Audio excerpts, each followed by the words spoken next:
Hey everyone, I'm Dan from JazzComposersPresent.com, an online space where composers, musicians, and listeners come together to celebrate the music we love. I'm joined today by Jamie Baum, flutist and composer, Sunnyside recording artist, Guggenheim Fellow, faculty member at the Manhattan School of Music, and Altus Flutes and KHS America clinician.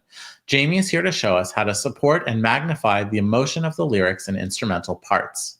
I've been composing music for my Septet Plus for about 20 years, and we've done 4 recordings, and all of it has been instrumental music. And so for my most recent project, I decided, well, it's kind of time to do something I haven't done. And so I found some poetry I really loved and decided to use it as lyrics and work with vocalists. And of course, working with vocalists and working with lyrics is a whole different skill set that I had to learn. And one of the most important things about writing with lyrics is how to support the intent behind the lyric by giving music to the emotion in it and the imagery in it and what the lyric is trying to say. And so, that was something that I found challenging and wanted to work on. So here, from my new CD called What Times Are These, I chose one of the pieces called In Those Years, which is using a poem by Adrienne Rich. And I have vocalist Theo Bleckman, who sang expertly on it and also did some overdubs to give it a more kind of ethereal feeling to it. And it's performed by my septet. I find the poem to be simultaneously melancholy and very angry and aggressive. And so for the first part, I want to show more of the melancholy part, and the second part of the first example is a more aggressive. And the opening lyric that I use for this more softer side is where we stood saying I lost track of we, where we stood saying I lost track of you, which you can put up the, there we go. And so for that, I use a kind of a gentle arpeggiated figure in the piano with a pedal to make it softer and a kind of more lyrical melody that's more legato.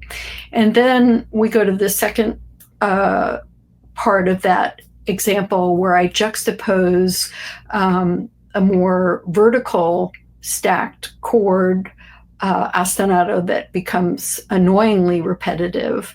And then that brings you into where the voice comes in with the lyric from the poem with a more angular rhythmic figures to give kind of the opposite emotion.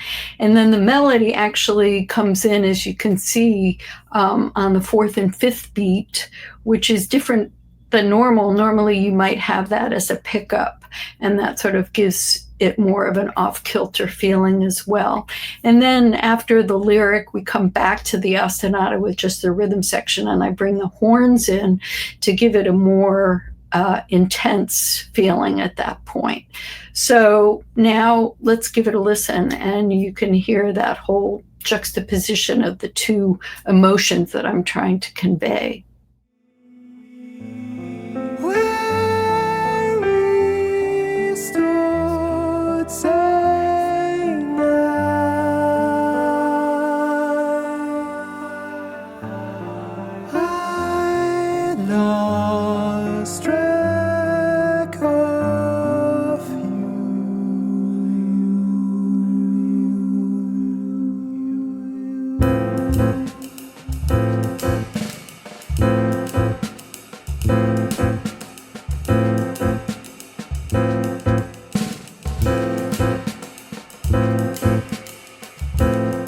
In those years, people will say we lost track of the meaning of we, of you.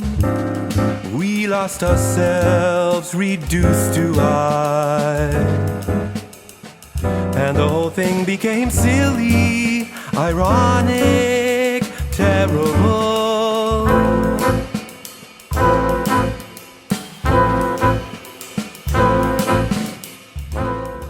Okay, so that was the first example. And when we arrive at the next example that I want to give you, we've heard again that softer, gentle sounding theme. And now we're going into another part that I really want to exaggerate the tension behind the lyric. And what's happening here is I'm trying to highlight the word I versus you.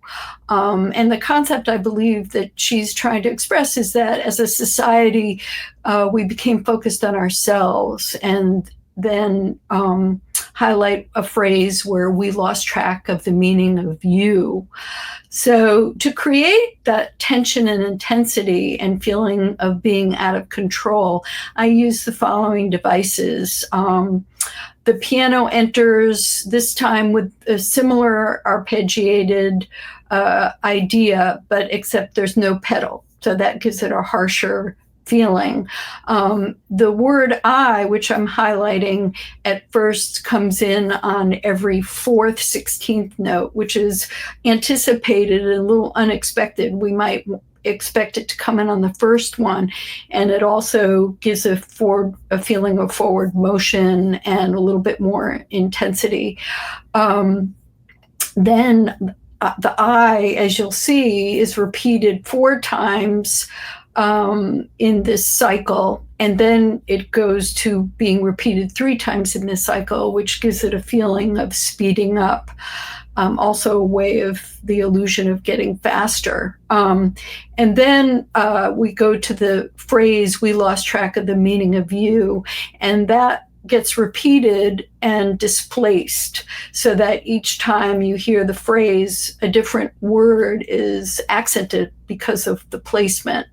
And then the next thing that happens is there's an actual accelerando with the word you that gives a feeling of sort of losing control and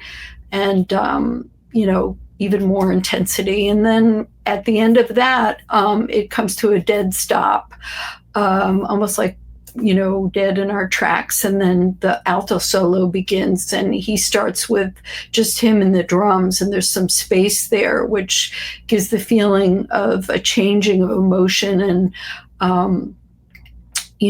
more of reflection of what's happened. So let's give that a listen now for all of those different devices.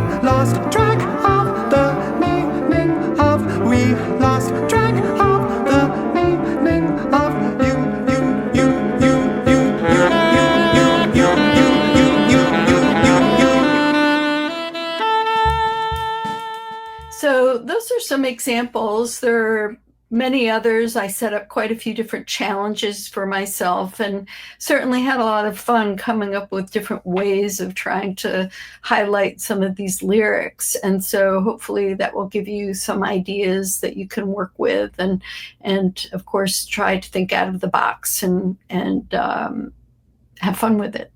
Thanks for joining me. Thanks for watching today's mini lesson. Be sure to like, share, and subscribe. Drop any questions, comments, or suggestions for future videos down below. To watch our full-length events and participate in live Q&As with our presenting artists, head to jazzcomposerspresent.com. Thanks, and we'll see you next time.